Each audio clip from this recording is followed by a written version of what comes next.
to reference a video by Otaquest for director Shinichiro Watanabe, very well known for series like Cowboy Bebop and Samurai Champloo. It all starts with the music.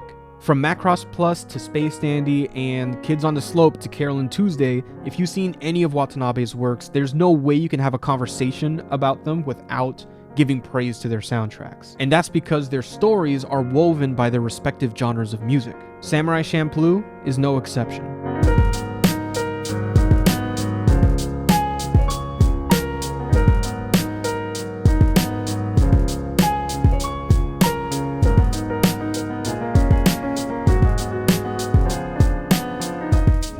Welcome to Music and Anime. My name is Ab, and later in the video I'm going to share two projects I think are worth checking out if you really like Samurai Champloo, and especially Champloo's soundtrack, so stick around for that. Watanabe, though, as we just went over, likes to create a story around the music he's really been into at that particular time. You might have heard that Samurai Champloo came about because Watanabe was a fan of the late and legendary Nujabes. There's a little more to it than that, and we'll get into it. Fans will probably hear a number of things they already know, but in case you don't know who Nujabes is, Nujabes, Nujabes, Nujabes, Nujabes, we all might pronounce it one way or another, but his pseudonym is actually an anagram of his real name, Seba Jun.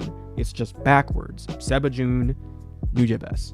There's that. Seba Jun was a Japanese hip-hop producer and DJ with an independent record label called Hideout Productions. He had not only a vast library of music in his personal collection of vinyl records, but also owned not just one, but two record stores in Shibuya, T Records and Guinness Records. So what kind of records did he have at his shops?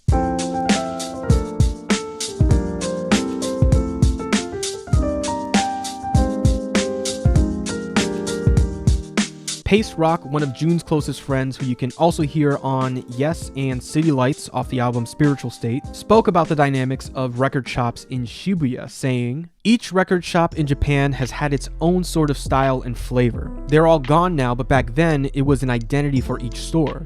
Jun's shop was, for lack of a better term, the underground hip-hop spot. His store led more towards stuff you'd sample and underground hip-hop. Soul, jazz, lots of stuff like that. Jun didn't really like commercial hip-hop, so if it wasn't like DJ Premier, Pete Rock, or 5Ds, he wasn't with it." Pace Rock is an artist who was under Nujabes' label at the time and is actually a member of 5Ds as well. We'll bring them back up in just a second as we get into who inspired Nujabes. Producer Marcus D, which shout out to Marcus D. I love his work on the keys. He's done some really nice stuff. Anyway, not only was Nujabes his mentor, but he's currently making music with Substantial, who you might have heard off of tracks like Blessing It and Think Different off of the album Metaphorical Music. He's an incredible soul, and we'll talk more about him later, but I've got one of his albums here. It's called This album is called The Garden. I'm editing right now and I caught myself saying The Giant and I was like, that ain't right. But yeah, it's called The Garden by Substantial. It is a great album. So yeah, y'all should definitely check it out.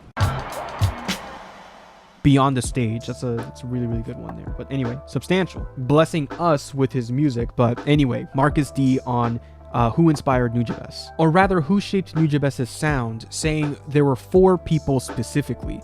Now Tokui, Uyama Hiroto, Fat John, and Monorisic, who you'll also find under DJ Dexstream, rest in peace. Between those four artists, there's a lot of music you can add into your libraries, and you'd be glad you did. But Fat John, the Ample Soul physician, he's got his own label called Ample Soul, and it's that label that pressed the first Samurai Champloo vinyl record. It was a 3 LP set. We've, of course, have gotten the complete soundtrack. We've got Departure and Impression, as well as Master and Playlist, but these are the 2 out of the 4 albums that have music by Nujabes and Fat John on them. You have music by Force of Nature on Impressions as well. Folks will say that some of the most goated tracks from the soundtrack are amongst these 2 albums. And this is what brings me to one of the points in this video. And yes, of course, fans who are very familiar with the soundtrack and the producers who made the music for the soundtrack, y'all know this. You know what I mean?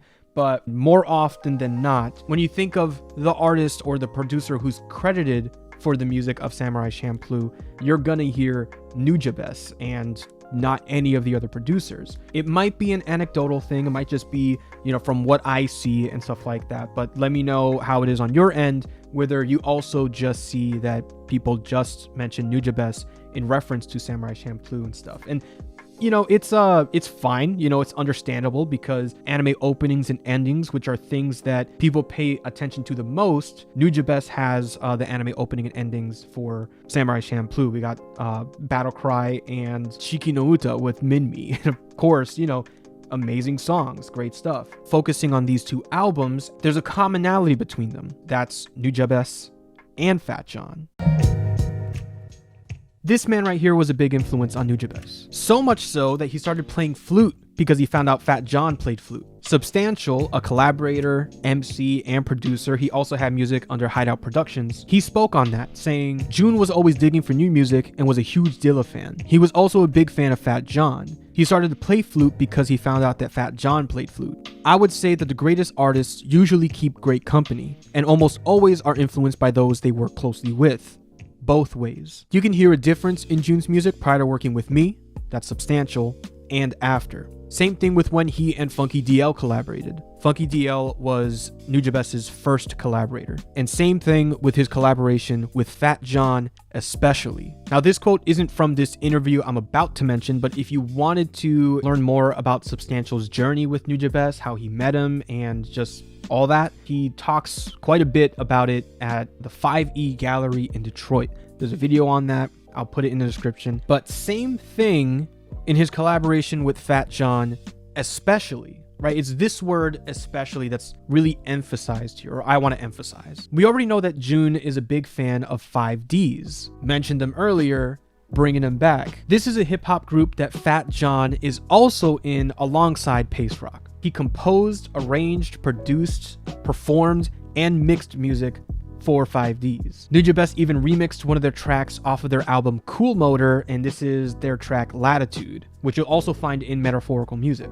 Anyway, when Pace Rock would go to Japan to get to Jun's studio and get some stuff done, recordings or, whatever, Fat Jon would tag along, and, while he's there, they're, talking about producer stuff, nerding out over producer things. This is how they became friends, and, great artists keep great company. If you're familiar with Nujabes, chances are quite high that you're also familiar with Fat Jon. And if you're not, and you want to get familiar, you should check out his album Fat Jon as Maurice Galactica, Humanoid Erotica. If there's some tracks I'm going to highlight off that album, No, Tell Me, and Exact Space. Those three tracks. If you like Nujabes, you listen to these tracks, you're going to find some similarities and listen to the rest of his discography and whatnot. A few other albums, there's God's Fifth Wish, which I have in my collection here, and this is one of his more recent albums, one that I've got my eyes and ears on. Repaint Tomorrow. That is an incredible album. It's an incredible track too. There's a track, same name as that album. It is beautiful, intrinsic.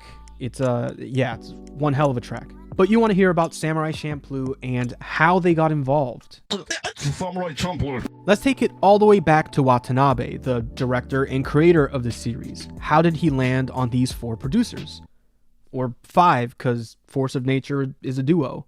Anyway, he answered a question about why he considered combining hip-hop with anime in a Japanese radio interview. He said, "The concept of hip-hop influenced me rather than the music itself. For example, it's sampling. This art form turns past music into new and edgy, so I decided to sample the exciting part of an old genre called Jidaigeki, Japanese historical drama, and make it into new, edgy animation." Hip-hop, or the concept of hip-hop, very much aligns with Watanabe's anachronistic style of creating worlds for his stories. Cowboy Bebop, for example, an old western combined with sci-fi elements, 2 things that couldn't be farther apart combined together or mixed. Samurai Champloo, Japanese historical drama, hip-hop. We're talking about beatboxing in Japan's Edo period. Hit it.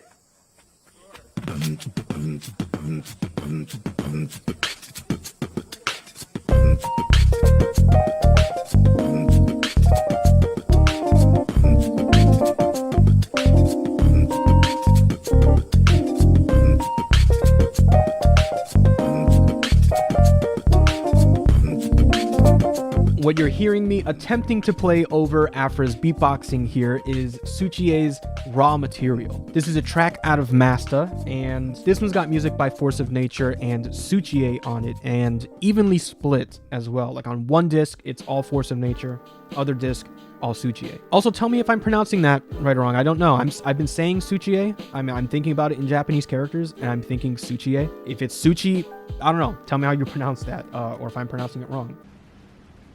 It's Tsuchie. Anyway, one of the tracks that's on there that really left an impression while watching the series as well was You. This is a song that he made just not listening to some direction here. He was just told that, I'll just make more beats, make more hip hop stuff or whatever. He completely disregarded that, resulting in this track here. It's a beautiful song that plays at the end of episode 17. Jin Mugen and Fu are, they've separated, and by the end of that episode they've come together. It's a very beautiful moment, them kind of continuing their journey. This song plays and it's made for one very beautiful ending sequence. Tsuchie was actually the first to be contacted by Watanabe, them being longtime friends and all, and Watanabe needed someone to take care of the music. This led to what was described as a domino effect. Tsuchie reaching out to Takumi Koizumi, who's an A&R rep, and he then reached out to Nujabes, and then Nujabes reached out to Fat Jon, and that's how, they've all got connected and all that. And it's just fascinating kind of like knowing the time of events or whatever, because there's this quote that I saw off of, there's a video, I'll put that in the description as well, by Stevem. There's a quote on there by Watanabe saying, "In the case of Fat Jon, he made all the music already before I even had a chance to give him an offer. The music was being worked on before, they even made those, they solidified it or whatever." It just goes to show the level of excitement that, these producers had for the project, especially Fat Jon, having been a fan of Watanabe, loving Cowboy Bebop and everything, getting the chance to, work with Watanabe and being a part of a project for Fat Jon was like a dream come true. That kind of thing. So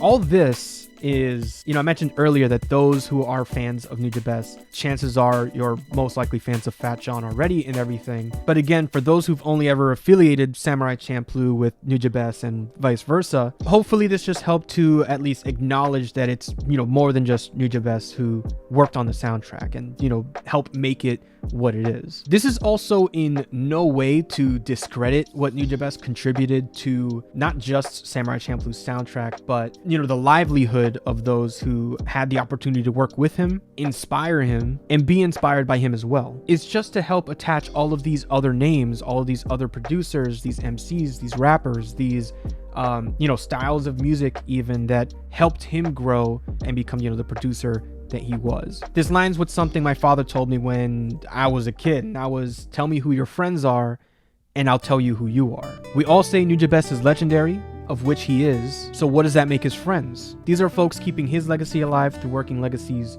of their own. So check out some of their music and send love their way while they can still see it. I'm sure we all wish Nujabes was still with us today so he can see the impact he's had, so we can give our appreciation directly and hear more of what he had in store. But I think Fat Jon said it best, so in his words, be free, we'll all be thinking about you.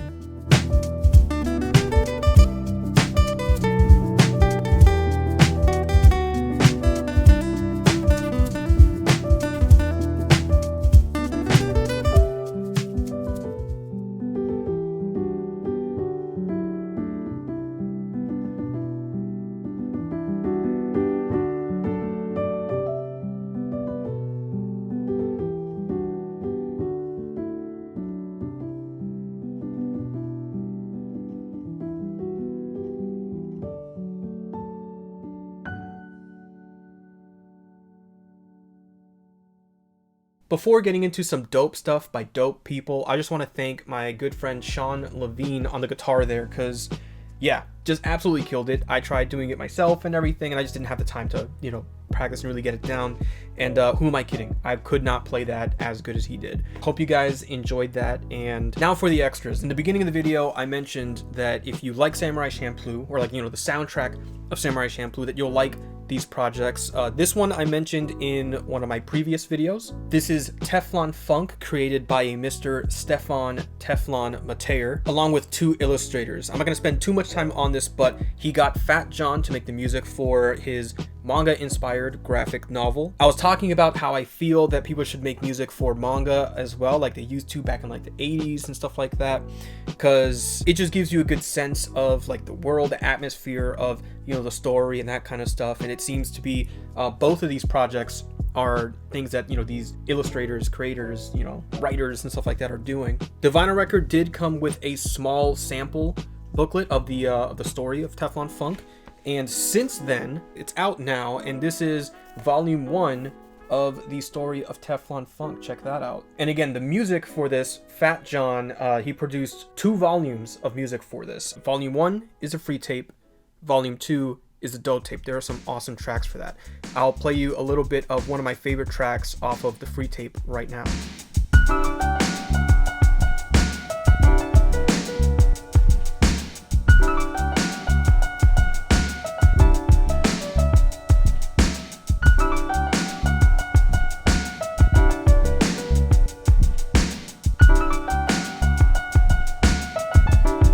Now tell me that's not dope. And, you know, seriously, like, check it out if you like Fat Jon and the music of Samurai Champloo, because one of the producers worked on, you know, this project for it. But yeah, the volume here, this first volume, this is awesome. It takes place in New York. It's an adult story though, you know what I mean? It's not like a, you know, hentai or anything. It's, you know, adult themes. It's a very mature story, that kind of stuff. There are mature moments in it.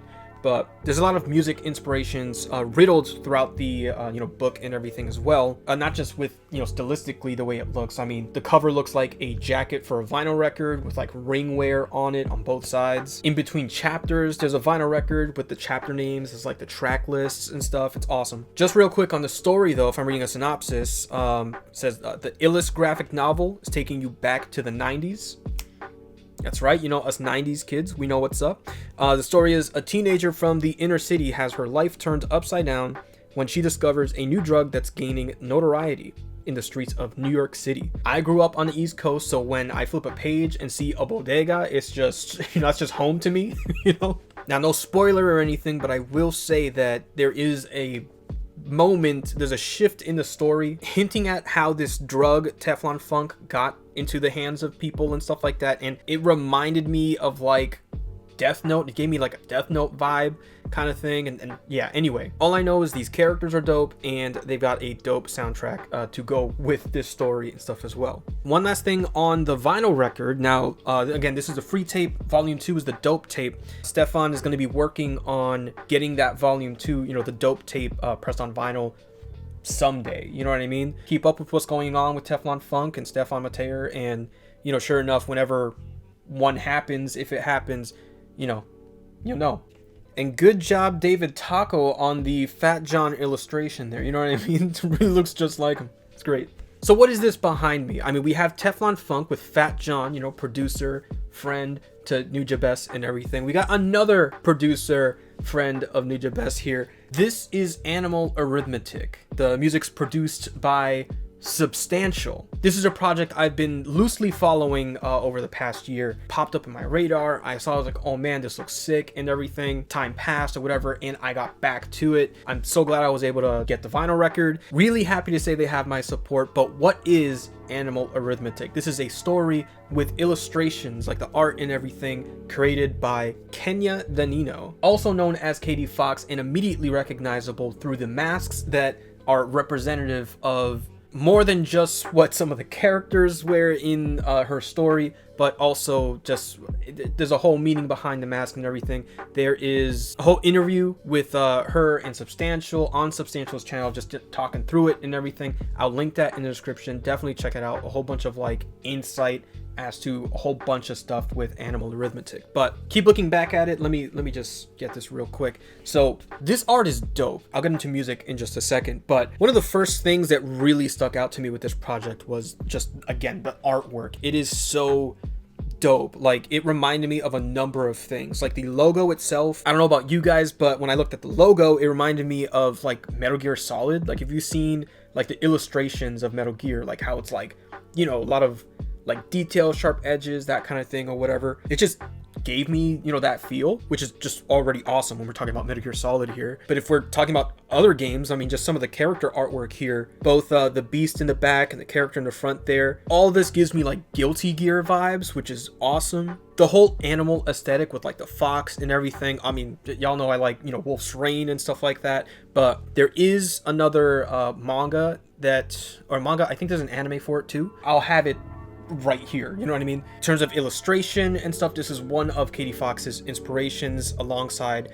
you know, Dororo, and Soul Eater was the other one. So if you like Fire Force, if you've seen Dororo, if you know, there's a lot to love here already. Now, if art and illustration is KDFoxx's talent, synesthesia is her superpower, because she uses music and, you know, different styles of music to get inspired by, you know, the kind of shapes and stuff that she draws out for these, you know, characters, world, and all that stuff. Literature inspires visual art inspires music inspires literature, and all the way around. This to me feels like all of it happening all at once, and you know, it's just cool all around. But with music being a key element to what inspires, or what helps inspire KDFoxx, and you know, writing and illustrating and all this kind of stuff, I'm sure we're thinking the same thing, that hey, the art is dope, the music's got to be dope too. And you know what, you're absolutely right. Again, Substantial absolutely killing it with you know, all the other features on the album and everything too. But man, the soundtrack is riddled with voice actors that, you know, are acting the roles of the characters in the story. The manga hasn't come out yet. It comes out sometime in June. You already know I pre-ordered volume 0 and the art book as well, because I can't. Anyway, listen to the soundtrack. It is dope stuff. And the vinyl record I have here, this is a soundtrack with the voice actors and everything in it. What's really cool about this too is, if you like spoken word, the way some of the dialogue is, it's rhythmic along with, you know, the music and everything too. It's so cool, like all around. All of it is right up my alley. But if I'm gonna recommend, you know, like one track to get into or listen to, whatever, again, the whole thing is dope. But Your Greatest Weapon, oh my god, like the vocals on that, like the harmonies by Millen is chilling with those harmonies, man. I mean, it is so good. I've like been obsessed with this track. And anyway, I'll play a bit of that for you, just to give you a little taste.